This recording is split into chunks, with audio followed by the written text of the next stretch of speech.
terhormat Bapak Ibu dosen penguji uji kinerja pada PPG Transformasi Pendidikan Agama Islam pada tahun 2025.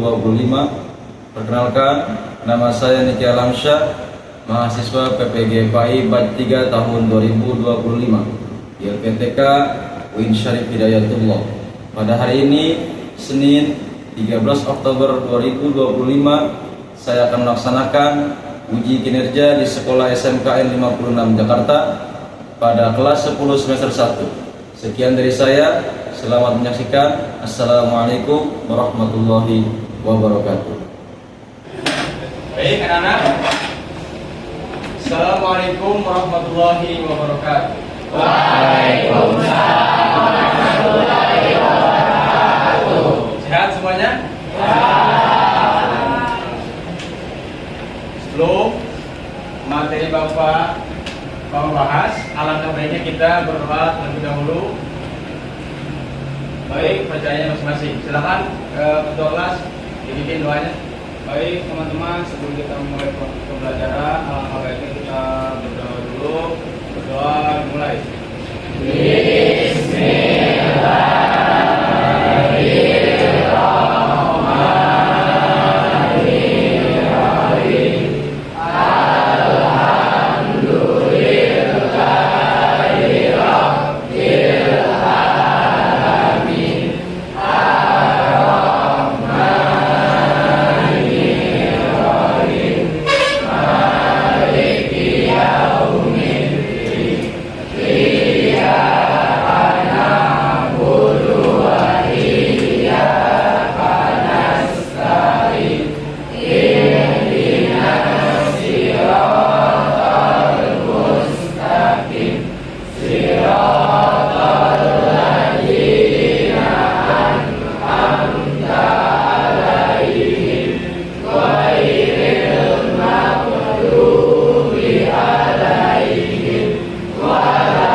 Baik anak-anak, kasih dulu ya. Ben Ramdhani, Adinda Laurah Balkis, Ahmad Rabdi Hidayat, Ahmad Syauki Muzaki, Hadir adik. Ahmad Kubai Hakiki, Aisyah Putri Sadila, Alvani Rudianti, Amanda, Anggun Citra Fauzia, Izin, Anggun Rinjani, Azam Rizky Mutia, Aura Cynthia Maghribi, Aziza Anjaliati, Baim Rizky, Christian Immanuel, Kristen ya, Devita Maharani, Dea Hadi Aulia, Gini Aprilianti, mana Dini Aprilianti, Gurratun Nisla, Gini, Dwi Putri Ramadana, Egin Rizky Ardiansyah, sakit Pak, Eko Saputro, Elza, ini ke Kristen ya? Fadil Rafi Lubawi, Balindra, Pak, Farel Apriyadin, Berlinda, Gilang Pramana, Pak, Gilang Restu. Fadil Wildan. Happy. Ibnu Holis. Indra Pratama. Intan Nuraini. Mahfud MT. Anak, salam. Boleh perhatikan materi untuk sekarang yang belum bahas adalah akhlak madmumah atau akhlak buruk, seperti yang sudah Bapak paparkan di depan. Bagaimana menjalani hidup penuh manfaat dengan menghindari sifat yang madmumah, sifat yang buruk. Apa sifat yang buruk? Seperti berfoya-foya, ria, sum'ah dan takabur, dan hasad atau hasud. Nah, dari sini timbul orientasi masalah yang nanti kedepannya bisa didiskusikan oleh kelompok masing-masing. Sekarang sebelum kita diskusikan untuk materi selanjutnya, alangkah baiknya siapa yang bisa menjawab apa itu definisi berfoya-foya. Ya, silakan dijawab. Menghambur-hamburkan harta tanpa manfaat dan melewati batas dalam berbelanja dan barang mewah, Pak. Bagus. Tepuk tangan semuanya.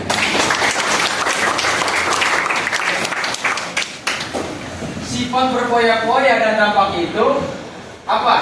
Di bawah sudah Bapak paparkan, melalaikan persiapan akhirat karena terlalu fokus dunia. Yang kedua, memicu perasaan iri dan frustasi pada diri sendiri. Yang ketiga, menjadikan pemboros sebagai saudara setan. Lalu yang selanjutnya, mengurangi rizki dan keberkahan hidup. Itu dampak negatif kalau manusia sukanya berfoya-foya. Terus, sebelum nanti didiskusikan masalah-masalah selanjutnya, Bapak punya sedikit. Dapat kemarin yang sudah Bapak ajarin? Ya. Sekarang dilihat. Sudah siap? Kompak? Sedikit? Misalkan yang kemarin kita tepuk akhlak. Ya. Tepuk akhlak. Ucap salam, jabat tangan, tebar senyum, Allahu Akbar. Di orientasi masalah-masalah yang nanti kamu diskusikan, seperti pengertian dia dan sum'ah. Nanti beberapa kelompok boleh milih.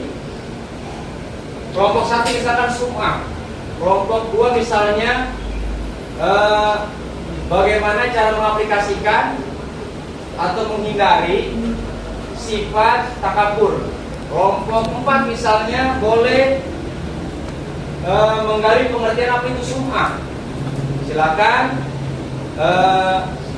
masing-masing kelompok didiskusikan. Silakan.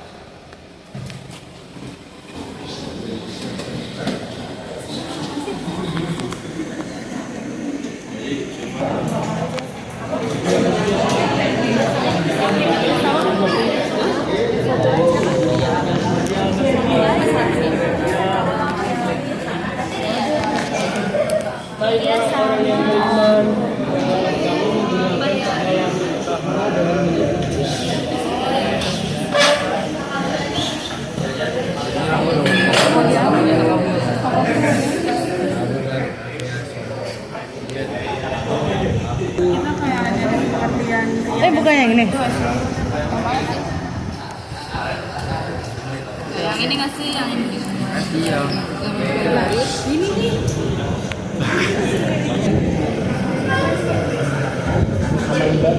Jadi kayak misalnya nih, kalau ibadah tuh berapa, nah terus di sini bisa di kayak dikasih tahu juga gitu. Mengajarkan amal ibadah kepada orang lain agar menjaga ragu-ragu. Ya.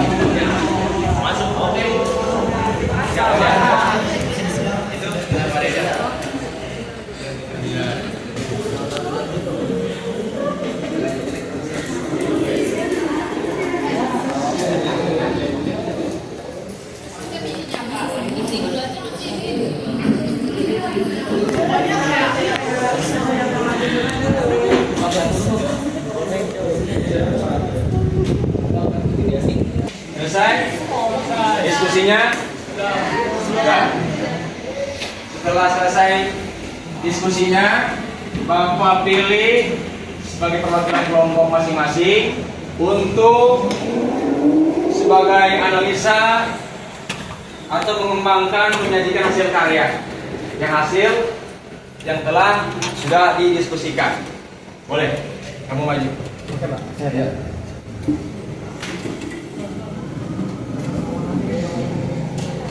Silakan, perkenalkan nama.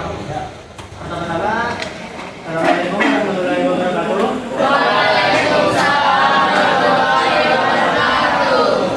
Saya Ahmad Syafrin Zaki akan memaparkan hasil dari diskusi dari kelompok kami. Yang pertama dari di bagian ria. Ria itu kayak sesuatu hal yang kayak kita itu punya niat buat ibadah, tapi niat ibadah kita itu bukan karena Allah semata. Jadi kayak kita ibadah bukan karena untuk menggugurkan kewajiban atau sebagai salah satu tanggung jawab kita sebagai muslim, tapi kita itu niatnya ibadah tapi buat dipuji sama orang. Nah, yang kayak gitu salah satu contoh yang tidak bagus atau hal yang tidak seharusnya dimiliki oleh seorang muslim. Lanjut, yang keduanya yaitu sum'ah. Seperti dia, cuman perbedaannya kalau sum'ah itu dia memperdengarkan hasil atau ibadahnya gitu. Jadi kayak misalkan saya habis pergi haji atau umroh. Nah, habis pergi haji atau umroh itu saya itu ngasih tahu tetangga-tetangga sekitar, ini saya nih habis umroh nih, habis haji nih, panggilnya apa haji dong. Nah gitu, jadi dia bisa dibilang memiliki pengertian yang persis seperti dia. Kurang lebih seperti itu, Pak. Boleh nggak? Iya, silakan. Nah, akibat fatal dari sum'ah sengaja itu akibatnya apa sih? Kayak misalkan pahalanya hilang karena mendengarkan orang ngomong kayak gitu, terus dia dipuji, akibatnya apa dampaknya? Salah satunya seperti yang sudah dijelaskan atau sudah dipaparkan terlebih dahulu oleh teman kita yang bertanya barusan, yaitu berkurangnya dosa, berkurangnya pahala kembali. Nah, karena kita terlalu mengharapkan pujian dari orang-orang sekitar kita dan kita dikenal sebagai ahli ibadah, nah dari situ niat kita itu buat ibadah semakin lama maka akan semakin tergeser. Jadi bukan niatnya buat ibadah, tapi kita niatnya malah buat kita pujian dari orang-orang yang tahu kalau kita itu sedang ibadah. Jadi dari situ mulai dah dari hal-hal yang kecil kayak misalkan ibadah dari sholat 5 waktu itu yang tadi niatnya udah kita buat sholat menggugurkan kewajiban, ya malah kita jadi nggak sholat gara-gara kita nggak ada yang dipuji sama sekali dari salah satu ibadah kita. Nah itu salah satu contoh yang mempunyai akibat fatal untuk kita. Ya, apakah sudah jelas? Kelompok yang lain yang mau bertanya? Cukup? Baik, terima kasih. Oke, sekian hasil diskusi dari kelompok kami. Apabila ada salah ucap atau kata-kata yang kurang dimengerti, mohon dimaafkan. Karena sejatinya kita ini sesama manusia, tempatnya pasti selalu ada yang salah. Yang benar hanya kepada Allah Subhanahu wa taala. Akhirul kalam, wassalamualaikum warahmatullahi wabarakatuh. Waalaikumsalam warahmatullahi wabarakatuh. Siapa yang berkenan untuk maju memaparkan hasil yang telah kalian diskusikan tadi oleh kelompok masing-masing setelah kelompok satu? Ayo, silakan maju. Perkenalkan nama dan program kelompok. Perkenalkan, nama saya yang pertama dari Guru Distrik 1, kelompok 1. Di sini saya bakal maparin apa yang kelompok saya tadi bicarain rame-rame. Jadi hasud adalah iri hati yang memakan kebaikan seperti api memakan kayu. Pengertian hasud, perasaan tidak senang atas nikmat yang diterima orang lain dan harap nikmat tersebut hilang atau berpindah kepada dirinya. Bedanya dengan ghibah, hasud merusak dan menginginkan nikmat orang lain. Memotivasi Gibah memotivasi positif atau menginginkan orang lain kehilangan. Rasulullah SAW bersabda, jauhilah hasud karena hasud memakan kebaikan sebagaimana api memakan kayu bakar. Yang pertama, merusak keimanan. Hasud menggerogoti iman dan menjauhkan dari ridha Allah Subhanahu wa taala. Rusaknya hubungan sosial, menciptakan permusuhan dan memutus silaturahmi dengan sesama. 3. Menghapus amal ibadah, pahala amal baik terhapus karena hati dipenuhi dengan kebencian. Cukup segitu aja Pak. Untuk kelompok lain, ada pertanyaan buat kelompok 2? Siapa yang bertanya? Siapa yang bertanya?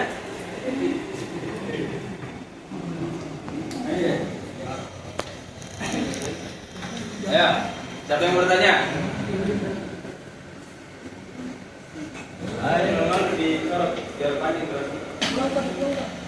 Ayo. Berarti cukup? Ya. Silakan. Ya, coba. Mohon maaf jika ada salah kata, salah bicara. Walidaya. Wassalamualaikum warahmatullahi wabarakatuh. Oke.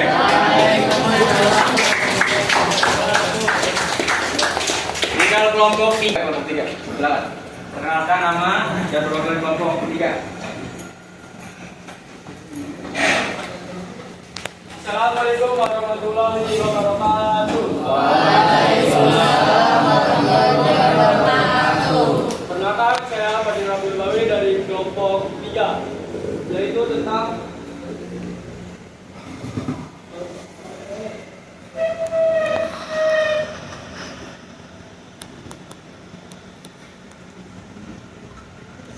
menghindari sifat berfoya-foya dan sikap boros. Pertama-tama yaitu belanja sesuai kebutuhan, memprioritaskan pengeluaran untuk hal-hal yang benar yang diperlukan, bukan tentang keinginan yang sangat berlebihan. Biasakan bersedekah untuk amal ibadah di hari kelanjutan. Salurkan sebagai rezeki untuk membantu sesama yang membutuhkan. Ini akan datang keberkahan dalam diri sendiri yang akan balik dalam diri kita sendiri. Hidup sederhana dan bersyukur. Jalani kehidupan yang bersederhana namun bermakna. Selalu bersyukur atas nikmat Allah yang telah diberikan. Kesederhanaan bukan berarti kemiskinan, tetapi kearifan dalam mengelola rezeki yang Allah amankan kepada kita. Kurang lebihnya sekian dari saya. Ada yang bertanya nggak? Ayo, siapa yang mau bertanya tentang sifat berfoya-foya, baik dampaknya maupun cara menghindarinya? Dari kelompok 1 sampai kelompok 4, silakan yang mau bertanya. Saya Pak. Ayo, silakan. Jadi pertanyaan saya itu tentang sifat berfoya-foya. Gimana menurut teman sekalian nih? Kalau misalkan kalian lagi berada di luar lingkungan rumah kalian, nah pasti ada beberapa kayak orang yang maaf nih, bahasanya itu kayak pamer, kayak misalkan mereka tuh orang yang berkebutuhannya itu sangat cukup, ya misalkan kayak dia pakai gelang, terus juga buat jam tangannya bagus yang bermerek atau kredit, terus juga kayak HP-nya kredit. Nah itu gimana menurut kalian buat cara menurutnya? Menurut saya untuk cara menurutnya itu kita bilang jangan terlalu memakaikan barang yang tidak pakai, karena banyak kita akan jatuh miskin ketika kita lagi dibegal lakukan sendiri. Nah itu yang akan membuat kita jatuhnya kayak jatuh sifat kesirikan, nggak jatuh pada diri kita sendiri. Nanti orang akan datang ke kita jadi diomongin. Menurut saya seperti itu. Ya, bagus. Tepuk tangan buat teman kita. Siapa lagi yang bertanya? Oke, ya, siapa? Ini Pak, bagaimana cara mengendalikan pikiran berfoya-foya? Bagaimana cara? Mengendalikan pikiran untuk berfoya-foya. Mengendalikan agar jangan foya-foya.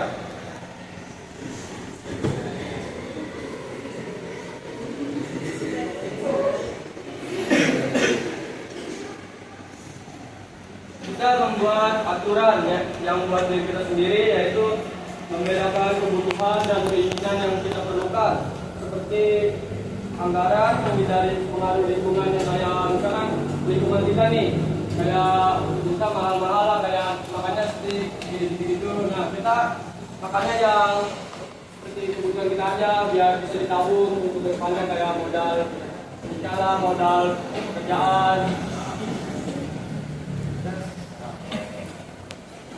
Ada yang mau bertanya lagi nggak? Ya, kalau ada obat, jangan bertanya lagi tentang berpoya-poya. Belinda ya. Mengapa perilaku berpoya-poya tidak baik dilakukan? Yang keras. Mengapa? Mengapa perilaku Perilaku berpoya-poya berpoya-poya tidak baik dilakukan? tidak baik dilakukan.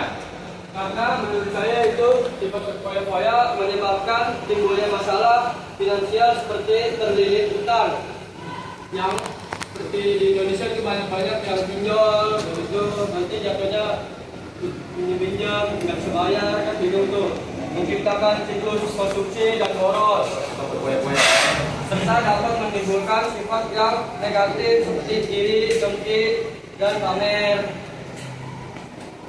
yang membuat kita tidak bisa membayar utang. Seperti itu yang diri kita misalkan rela kita pinjam duit mau beli barang, beli baju, sana buat pamer doang. Nah, kita mau bayar utangnya nggak ada duit, gimana? Masa orang tua.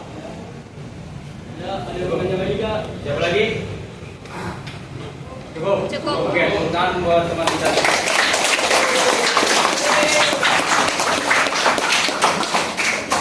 Ya, kelompok 4 terakhir. Silakan. Satu. Waalaikumsalam warahmatullahi wabarakatuh. Perkenalkan, saya Dian Pramana dari kelompok 4. Saya akan menjelaskan apa sih itu takabur. Takabur adalah sifat sombong yang menghalangi rahmat Allah Subhanahu wa taala. Definisi takabur itu apa? Merasa lebih hebat, superior, dan sombong terhadap orang lain. Menolak kebenaran karena merasa dirinya dialah yang paling benar. Dampak destruktifnya itu adalah dibenci Allah dan sesama manusia, hati tertutup dari hidayah, serta mendapat ancaman siksa neraka yang pedih. Disebutkan juga pada surat Quran Al-A'raf ayat 40 yang berbunyi, sesungguhnya orang-orang yang menyombongkan diri dan enggan menyembahku akan masuk neraka dalam keadaan dina. Ya, mungkin itu saja. Apakah ada yang mau bertanya? Ya, silakan. Gimana sih cara nyadarin orang yang takabur? Orang yang sombong. Iya. Menyadarkan yaitu dengan cara dinasehati, seperti kita menasehati dia dengan cara berdiskusi dengan yang orang takabur itu, dinasehati, lalu bilang apa yang telah dilakukannya itu sangat tidak baik untuk kita, seperti dia menempatkan diri, memamerkan barang-barang dan lain sebagainya. Ya. Menurut kamu itu cukup nggak? Menurut saya Cukup. Ayo, kelompok 1, 3, 4. Ya, boleh nanya lagi. Bentar dulu ya. Delinda. Ya, silakan Delinda. Ya. Berikan contoh takabur dalam kehidupan sehari-hari. Seperti kita saya ulangi. Seperti contohnya ada tetangga baru membeli barang baru seperti kulkas, mesin cuci atau segala macam. Lalu tetangga itu memamerkan kepada kita atau ke tetangga yang lain. 4. Bagaimana sih cara menghindari sifat takabur itu? Cara menghindari sifat takabur, yaitu dengan cara menahan diri agar tidak melakukan kesombongan. Ya, siapa lagi? Nomor 1. Ya, Silakan. menurut kamu tentang sikap apa yang dimaksud dengan takabur? Mengapa sikap ini dilarang dalam agama Islam? Bilang di agama Islam.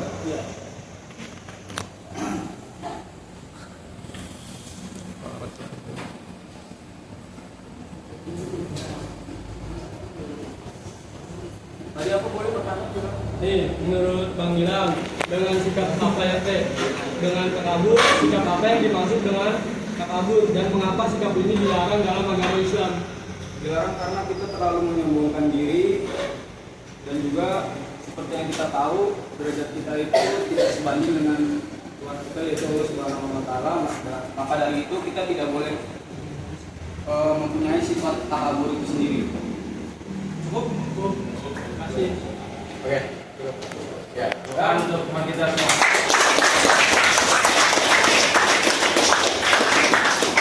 Mungkin itu saja dari saya. Maaf jika bila ada salah kata atau kurang lancar public speakingnya. Ya, terima kasih. Assalamualaikum warahmatullahi wabarakatuh.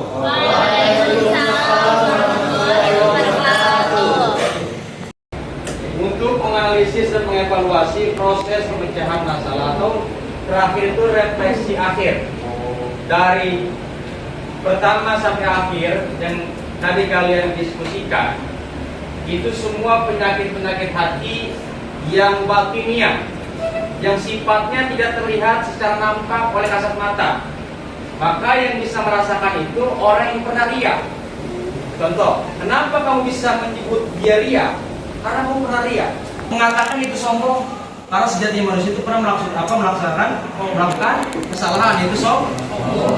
Itu. Makanya sifat-sifat ria, sum'ah itu sangat tipis, sangat halus penyakit itu kalau bukan kita yang merasakan. Contoh, tadi yang sudah dipaparkan oleh teman kalian, bahwa ria itu beribadah dengan tujuan agar ingin dipuji dan dilihat manusia karena bukan Allah Subhanahu wa taala semata. Sum'ah memperdengarkan amal ibadah kepada orang lain agar mendapat pujian dan pengakuan agar terlihat soleh di mata manusia. Tapi jangan sampai iblis di mata Tuhan.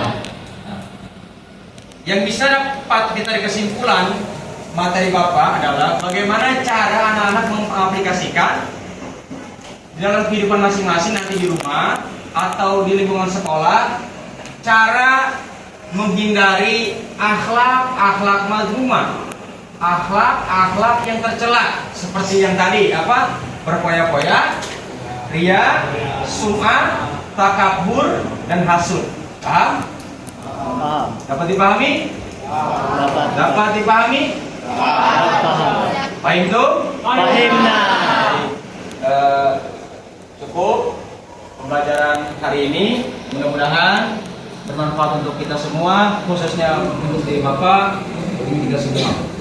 Allahumma billahi taufiq. Assalamualaikum warahmatullahi wabarakatuh. Waalaikumsalam.